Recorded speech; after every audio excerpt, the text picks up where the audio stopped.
भगवान कहते हैं, कहीं कहीं भगवान सूत जी महाराज कहते, ऋषियों लोग भगवान के नैवेद्य में भेद कर देते हैं। दृष्टवा तु शिव नैवेद्यम, अर्थात कोई कहते हैं शंकर जी का नैवेद्य नहीं खाना चाहिए। कई लोगों ने ऐसा कहा शंकर जी के प्रसाद को नहीं लेना चाहिए। सुनो, क्यों नहीं लेना चाहिए और क्यों लेना चाहिए? जो वैष्णव है, लोग कहते हैं जो वैष्णव है वो शंकर जी का भोग ना पावे। ये बात चल पड़ी संप्रदायों के अंतर्गत, लेकिन शास्त्र के अंतर्गत ये बात बिल्कुल नहीं है। शास्त्र क्या कहते हैं? शास्त्र ने कहा दृष्टवा तु शिव नैवेद्यम,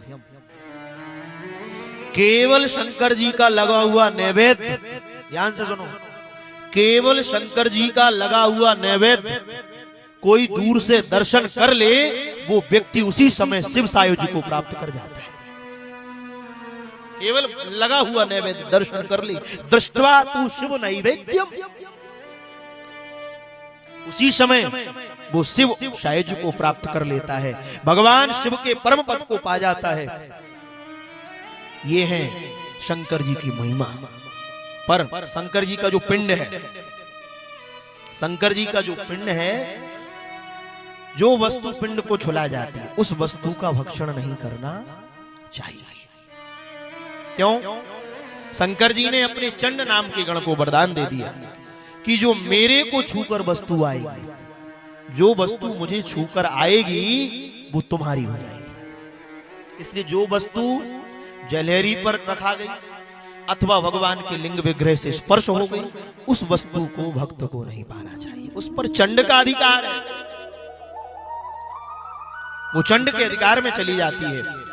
परंतु महाराज उसमें चंड को अधिकार दे दिया इसलिए चले जाती है। परंतु यदि शिवलिंग में भी भेद है, वो शिवलिंग कौन सी है ये भी देखना पड़ेगा। ये नियम किसके लिए लागू नहीं है? ये जो सामने दर्शन कर रहे हैं ये नर्मदेश्वर, ये नर्मदेश्वर शिवलिंग के लिए लागू नहीं है। नहीं, ये बाण गंगा शिवलिंग के नहीं है ना। क्यों? शास्त्र कहते हैं नर्मदेश्वर शंकर हो, उसके ऊपर कुछ भी चढ़ा हुआ पा सकते हैं। ये नर्मदेश्वर है, इसकी अत्यंत महिमा है। कोई भी वस्तु उन पर चढ़ जाए तो पा सकते हैं, उनका चरणामृत लिया जा सकता है। नर्मदेश्वर का और किसका? स्वयंभू ज्योतिर्लिंग का, जो स्वयं प्रकट है। 12 ज्योतिर्लिंग स्वयंभू है ना, जो स्वयंभू ज्योतिर्लिंग है उनका पा सकते हैं।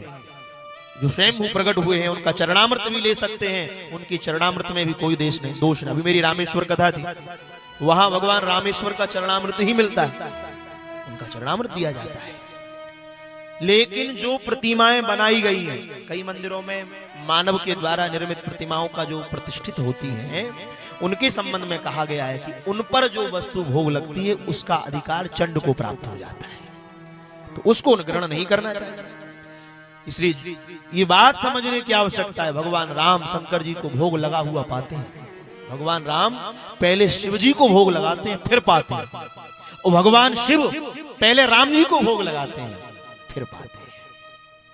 उनमें बिल्कुल भेद नहीं है। क्यों? क्योंकि वो वैष्णवों के भगवान हैं, कोई दोष नहीं। विष्णु पुराण में लिखा है